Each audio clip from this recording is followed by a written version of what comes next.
السلام عليكم ورحمة الله وبركاته. الفاتحة. أعوذ بالله من الشيطان الرجيم. بسم الله الرحمن الرحيم. الحمد لله رب العالمين الرحمن الرحيم مالك يوم الدين إياك نعبد وإياك نستعين اهدنا الصراط المستقيم صراط الذين أنعمت عليهم غير المغضوب عليهم ولا الضالين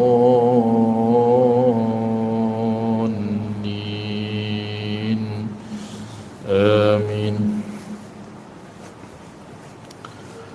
الحمد لله رب العالمين وأفضل الصلاة وأتمه التسليم على الحبيب الشافي سيدنا ونبينا محمد وعلى آله وأصحابه أجمعين. قال رب اشرح لي صدري ويسر لي أمري واحلل عقدة من لساني يفقه قولي. سبحانك لا علم لنا إلا ما علمتنا إنك أنت العليم الحكيم. ولا حول ولا قوة إلا بالله العلي العظيم. اللهم فقهنا في الدين وعلمنا التأويل. اللهم افتح علينا فتوح العارفين يا أرحم الراحمين. اللهم علمنا ما ينفعنا وانفعنا بما علمتنا. اللهم زدنا علما. اللهم ارزقنا فهما يا عليم. اللهم ارزقنا متابعة النبي محمد صلى الله عليه وسلم أولا وآخرا وظاهرا وباطنا وفعلا وقولا وعبادة وعملا صالحا. وصلى الله على سيدنا ونبينا محمد وعلى آله وأصحابه أجمعين. أما بعد.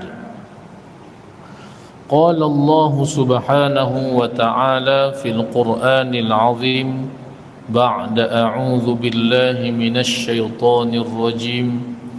بسم الله الرحمن الرحيم. وما أرسلناك إلا رحمة للعالمين. صدق الله العظيم. Al-Fadilah Tuan Imam, Al-Afadilah Tuan-tuan guru, para alim ulama, pengurusi dan seluruh ahli jawatan kuasa Masjid At-Taqwa, muslimin dan muslimat, hadirin hadirat yang dirahmati dan dikasihi Allah Subhanahu wa ta'ala sekalian. Alhamdulillah, pertama-tamanya kita bersyukur kehadrat Allah Subhanahu wa ta'ala kerana pada malam yang berbahagia ini kita dihimpunkan di dalam majlis halaqah ilmu bicara sirah Nabi sallallahu alaihi wasallam. Semoga majlis kita pada malam ini dikurniakan limpahan keberkatan daripada sisi Allah Subhanahu wa ta'ala, insya-Allah. Amin ya rabbal alamin. Para jemaah sekalian, seperti biasa kita tambahkan lagi kelazatan dalam bicara sirah Nabi sallallahu alaihi wasallam ini dengan sama-sama kita basahkan lidah berselawat kepada baginda Rasulullah sallallahu alaihi wasallam. Inna Allah wa malaikatahu yusalluna 'alan nabi يا أيها الذين آمنوا صلوا عليه وسلموا تسليما. اللهم صل على سيدنا محمد وعلى آل سيدنا محمد. اللهم صل على سيدنا محمد وعلى آل سيدنا محمد.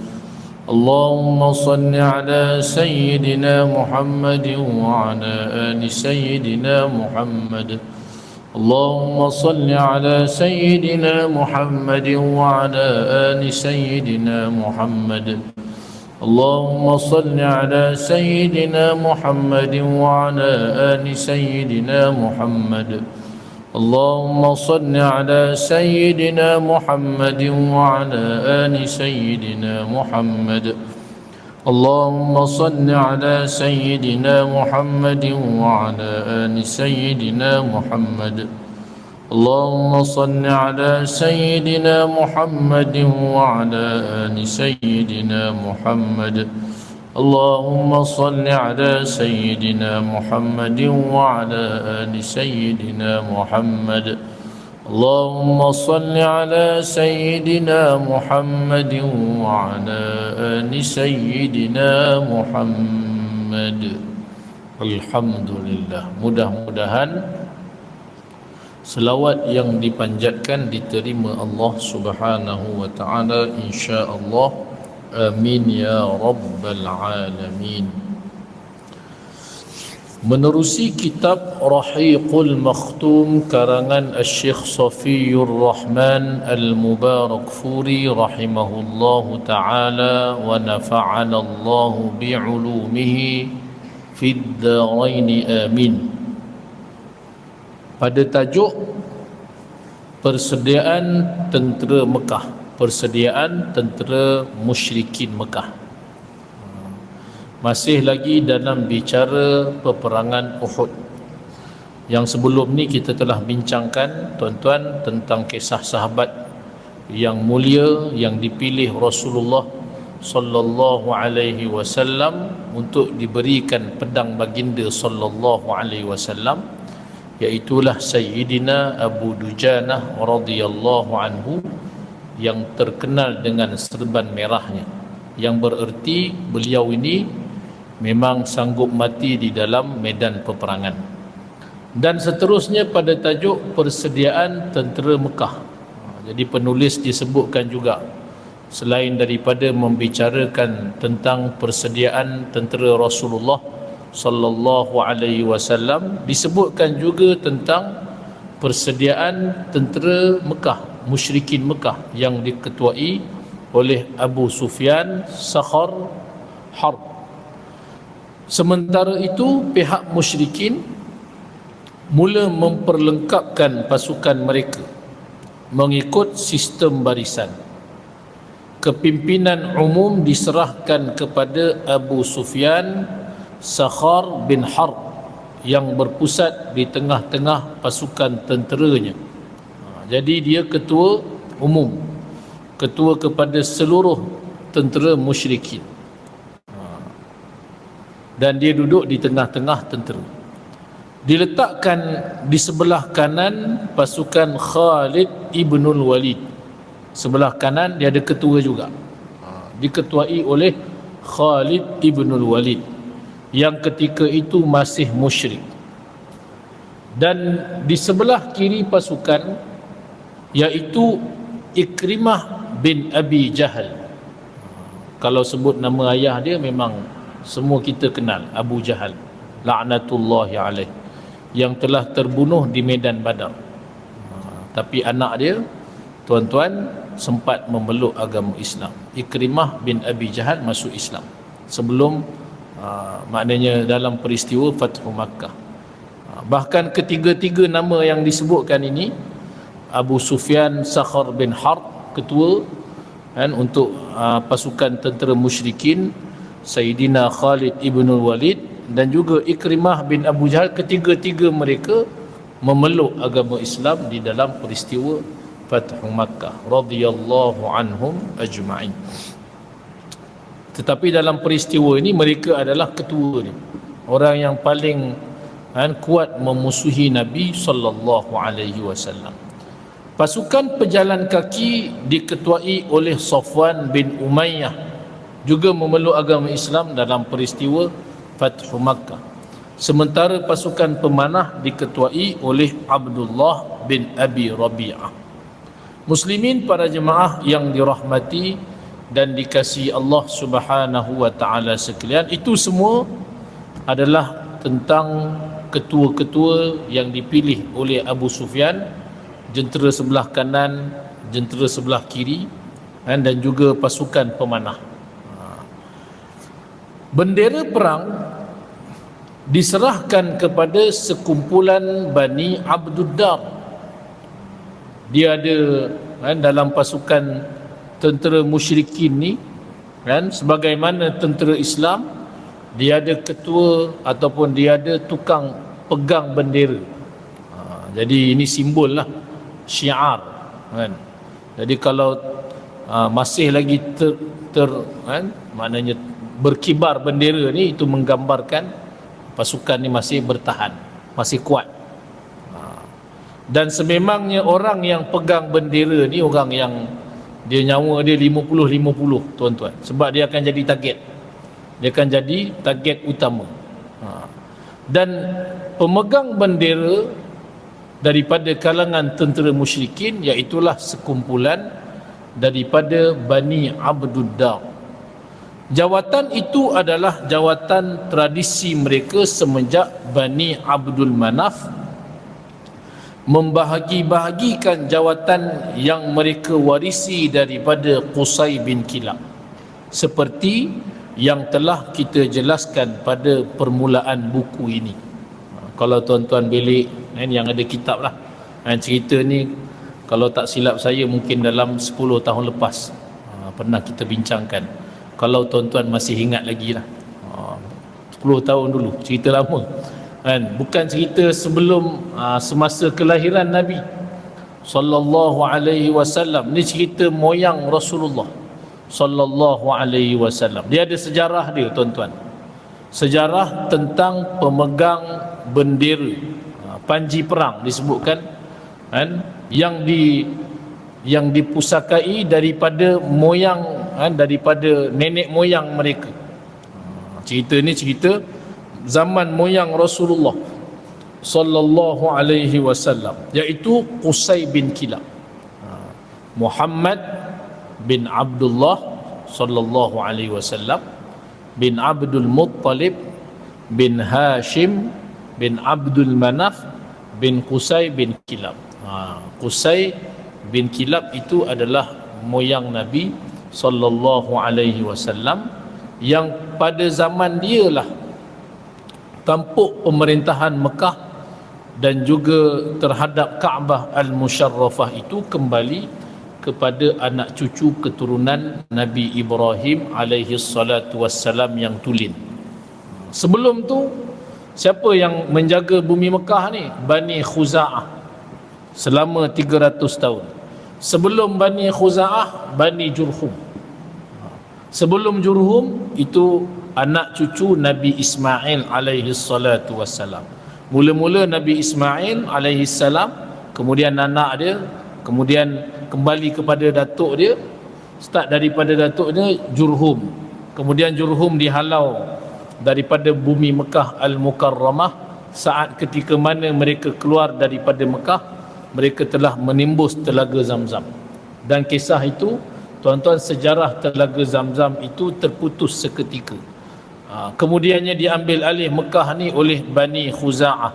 Bani Khuza'ah, tuan-tuan, telah menguasai bumi Mekah ni selama 300 tahun, sehinggalah sampai zaman Qusay bin Kilab. Ni sejarah dia lah. Qusay bin Kilab ni, tuan-tuan, adalah anak cucu keturunan yang asli Nabi Ismail alaihi salatu wassalam. Dan dia telah mengambil tampuk kepimpinan ataupun penguasaan bumi Mekah dan juga terhadap Kaabah Al-Musharrafah. Sebelum tu, anak cucu keturunan Nabi Ismail alaihi salatu wassalam seolah-olah tidak ada apa-apa peranan di bumi Mekah. Tapi zaman Qusay bin Kilab, tampuk pemerintahan itu telah beralih. Sebab tu keturunan Nabi sallallahu alaihi wasallam, daripada Nabi sallallahu alaihi wasallam, ayahnya, datuknya, moyangnya, ya Allah, sangat-sangat dimuliakan oleh orang-orang Quraisy, terutamanya Qusay bin Kilab. Kisahnya, tuan-tuan, Qusay bin Kilab ni bila dia jadi ketua, dia nak menghimpunkan orang-orang Quraisy ni dia bawa masuk ke dalam bumi Mekah, ramaikan tanah haram, dan dia telah mengusahakan dan telah mengasaskan lima perkara, kan? Antaranya yang pertama Darun Nadwah. Darun Nadwah ni Parlimen Mekah. Parlimen Mekah. Kalau sebut kisah hijrah Nabi SAW, ada tentang Darun Nadwah. Dia akan bincang, akan buat majlis perkahwinan dekat Darun Nadwah. Hari ini kalau tuan-tuan pergi Mekah, ada pintu namanya Babun Nadwah. Babun Nadwah ni dikatakan di situlah lokasi dia. Wallahu a'lam. Yang keduanya panji perang. Panji perang ni maknanya kalau nak pergi perang, yang pegang bendera itu mesti Qusay bin Kilab. Yang ketiganya pemegang kunci Kaabah. Pemegang kunci Kaabah ni, yang ini kita selalu dengar sampai ke hari ini masih ada. Pemegang kunci Kaabah tu tak ada orang lain dah. Itu. Yang keempatnya iaitulah memberi makan kepada jemaah haji, dan yang kelima memberi minum kepada jemaah haji. Jadi ini zaman Qusay bin Kilab. Kemudiannya Qusay bin Kilab ni dia ada dua orang anak. Seorang namanya Abdul Dar, seorang lagi namanya Abdul Manaf. Abdul Manaf ni yang sebelah jalur baginda Nabi SAW. Abdul Dar satu lagi. Orang sangat suka kepada Abdul Manaf, orang tak suka kepada Abdul Dar. Tapi Qusay bin Kilab sebelum dia meninggal dunia, dia bahagikan ke semua jawatan ini kepada Abdul Dar. Dan kerana ianya adalah keputusan Qusay bin Kilab, semua orang tak kata apa. Semua orang sangat menghormati Qusay bin Kilab. Bahkan apa yang diputuskan itu mereka mematuhinya. Tetapi selepas ketiadaan Qusay bin Kilab dan selepas ketiadaan Abdul Manaf, anak cucu ni dah mula mereka ni berebut jawatan-jawatan penting tersebut, sehingga hampir-hampir terjadinya peperangan antara sesama mereka, dan kemudiannya mereka akhirnya membuat perdamaian dengan berbincang. Bincang. Akhirnya dibahagi-bahagikan tuan-tuan, dibahagikan.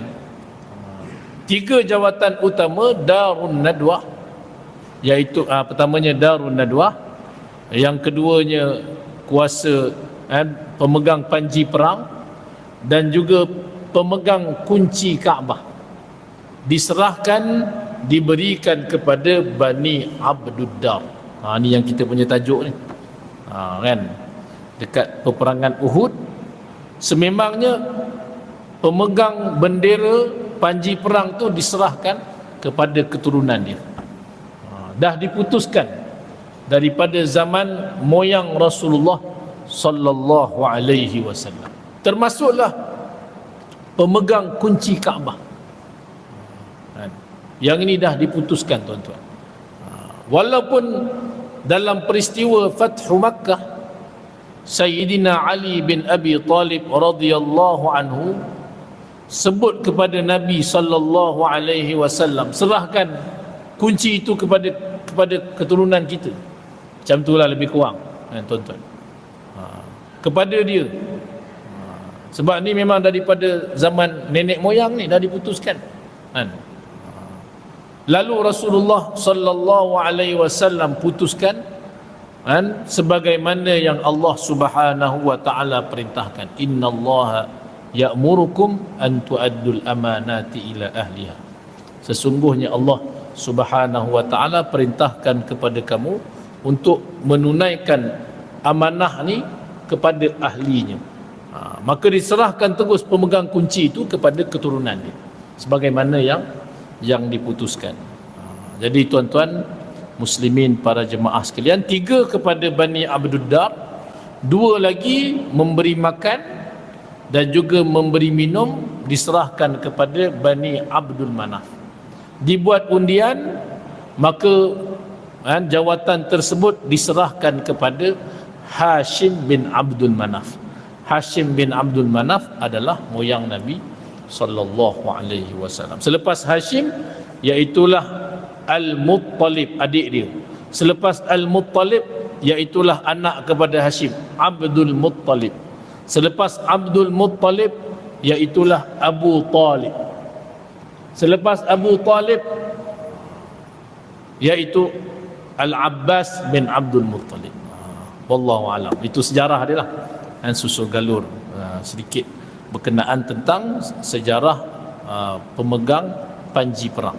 Baik, muslimin para jemaah sekalian, jadi disebutkan dalam kitab jawatan itu adalah jawatan tradisi mereka semenjak Bani Abdul Manaf membahagi-bahagikan jawatan yang mereka warisi daripada Qusay bin Kilab. Tidak seorang pun selain mereka yang boleh merampas jawatan tersebut, kerana berpegang kuat dengan tradisi yang mereka warisi turun-temurun. Maknanya hebatlah dia orang ni. Tak ada siapa-siapa nak rampas jawatan ni, jawatan penting, pemegang bendera untuk berperang. Akan tetapi panglima umum mereka, iaitu Abu Sufyan bin Harb, telah memperingatkan mereka tentang bencana yang menimpa orang Quraisy semasa peperangan Badar, di mana pembawa bendera mereka telah ditawan, iaitu An-Nadhr bin Al-Harith, seorang yang sangat banyak menyakiti Rasulullah sallallahu alaihi wasallam. Dia orang pegang bendera. An-Nadhr bin Al-Harith ni kisah dia, dan sampai dia belajar kisah-kisah Parsi, raja-raja Parsi, kisah-kisah Rom dan sebagainya untuk menandingi Al-Quran.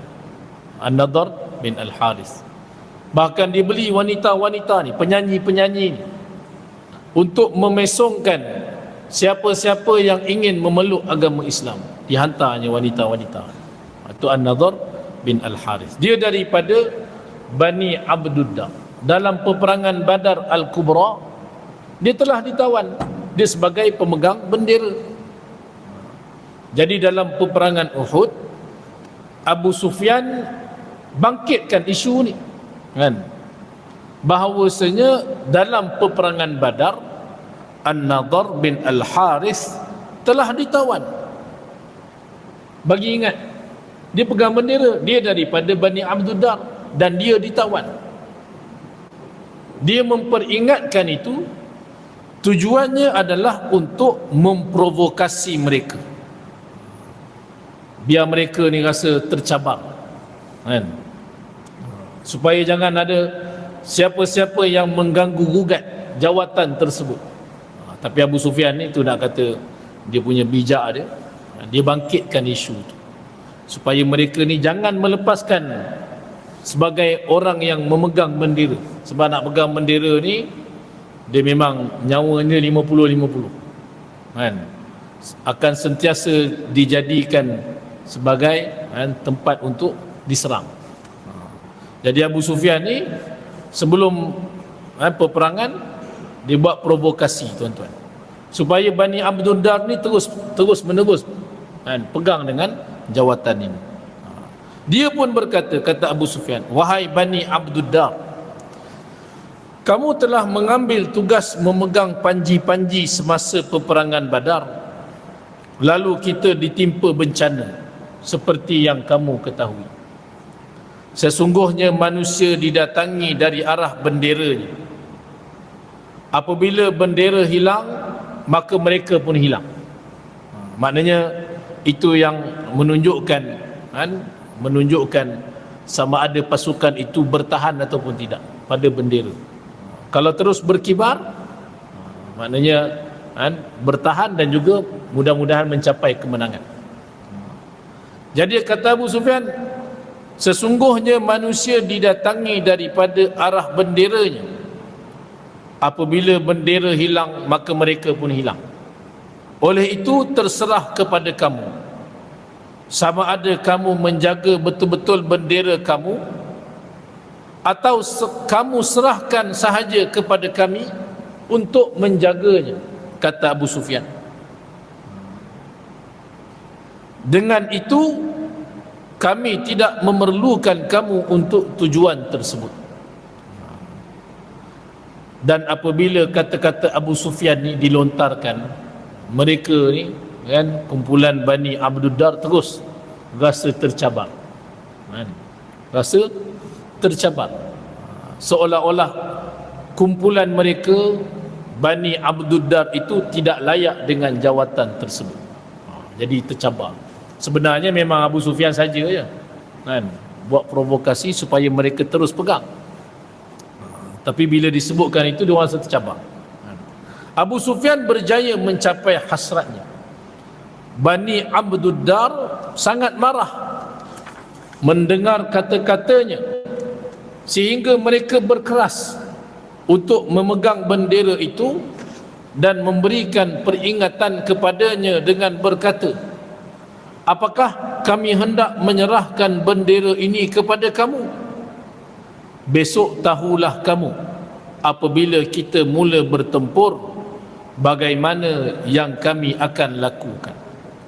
Kata mereka, maknanya mereka bersungguh-sungguh mempertahankan jawatan itu, jawatan sebagai pemegang bendera, walaupun dia tahu akan bahaya dia, sebab orang yang pegang bendera akan terus menjadi tumpuan.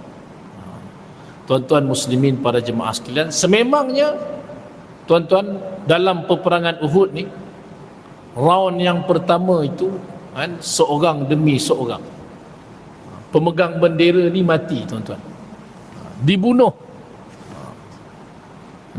oleh para sahabat Nabi radhiyallahu anhum ajma'in. Sahabat-sahabat ni round yang pertama lah dalam kisah peperangan Uhud. Bersungguh-sungguhnya mereka ni, tuan-tuan, di dalam berperang, sampai orang yang pegang bendera ni lebih daripada 10 mati. Punya dahsyat. Tak sempat pegang, mati. Pegang je, mati. Tapi orang Arab ni dia ada semangat, kerana rasa tercabar, dia punya kaumnya seolah-olah macam lemah, dihina, seolah-olah tidak layak.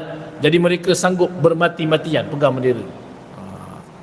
Itu juga antara kerana sebab provokasi Abu Sufyan.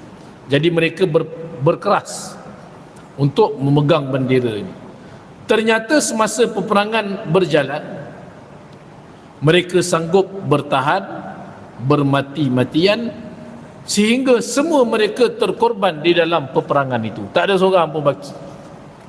Punya dahsyat, hebatnya tentera yang dipimpin oleh Nabi sallallahu alaihi wasallam. Mereka ni dengan semangat juang tapi jahiliyah, tak nak tercabarnya akan kumpulan mereka ni seolah-olah tak layak. Jadi mereka pegang sungguh-sungguh. Walhal itu adalah provokasi daripada Abu Sufyan, dan nak menggambarkan betapa hebatnya tentera muslimin, seorang demi seorang mati, tuan-tuan, sampai tak ada siapa yang pegang bendera, sebab semua dah mati daripada kumpulan Bani Abduddar. Muslimin, para jemaah yang dirahmati dan dikasihi Allah Subhanahu wa taala sekalian, di saat-saat hampir bermulanya peperangan, pihak Quraisy cuba menimbulkan pecah belah di kalangan barisan tentera Islam. Abu Sufyan mengutuskan utusannya kepada orang-orang Ansar, berteriak kepada mereka, biarkan perhitungan kami dengan adik-beradik kami. Kata Abu Sufyan, adik-beradik itu artinya maknanya dengan orang-orang muhajirin. Jadi dia nak bagi tahu bahawasanya orang-orang Ansar seolah-olah tak ada kena-mengena, tak ada kena-mengena.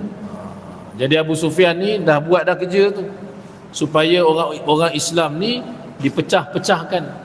Tak ada yang namanya tak ada yang namanya muhajirin ataupun Ansar saja. Dia nak pecah-pecahkan. Mekah, Mekah, Madinah, Madinah. Tapi Islam ni, tuan-tuan, subhanallah, orang Islam ni telah bertaut hatinya hasil tarbiyah baginda Nabi sallallahu alaihi wasallam. Jadi tak ada dah maknanya orang Madinah, Madinah. Jadi orang Mekah pandai-pandailah pertahankan diri, tak ada. Kalau hari ini, ya mungkin. Kan? Palestin, Palestinnya. Pandai-pandailah kita hantar doa. Kan? Jordan, Jordannya. Yaman, Yamannya. Malaysia, Malaysia. Dah dipecah. Lepas tu jadi lemah. Orang Islam jadi lemah. Jadi Abu Sufyan ni sebelum peperangan tu dia dah cuba untuk memecah belahkan orang-orang Islam. Dia kata biarkan kami selesaikan buat perhitungan antara adik-beradik kami. Kami akan biarkan kamu kerana kami tidak ada apa-apa urusan untuk memerangi kamu. Maksudnya kepada orang-orang Ansar. Maknanya mereka ni hanya nak buat perhitungan dengan orang-orang Mekah, saudara mara mereka, orang Madinah, jadi tak ada kena-mengena. Walhal yang turut serta dalam peperangan itu ramainya daripada kalangan sahabat-sahabat orang-orang Madinah Al-Munawwarah. Jadi adakah percubaan Abu Sufyan ini berjaya? Tuan-tuan, yang ini insya-Allah kita akan cuba sambung lagi bicaranya pada kuliah yang akan datang insya-Allah. Jadi sekadar itu dahulu, yang baik daripada Allah Subhanahu wa taala, segala kekurangan dan kelemahan daripada diri saya sendiri kurang lebih mohon maaf. Aqulu qawli hadza wa astaghfirullahal azim li wa lakum. Subhanakallahumma wa bihamdik asyhadu an la ilaha illa anta astaghfiruka wa atubu ilaik. Bismillahirrahmanirrahim. Wal 'ashri innal insana lafi khusr إلا الذين آمنوا وعملوا الصالحات وتواصوا بالحق وتواصوا بالصبر. بارك الله فيكم. السلام عليكم ورحمة الله وبركاته.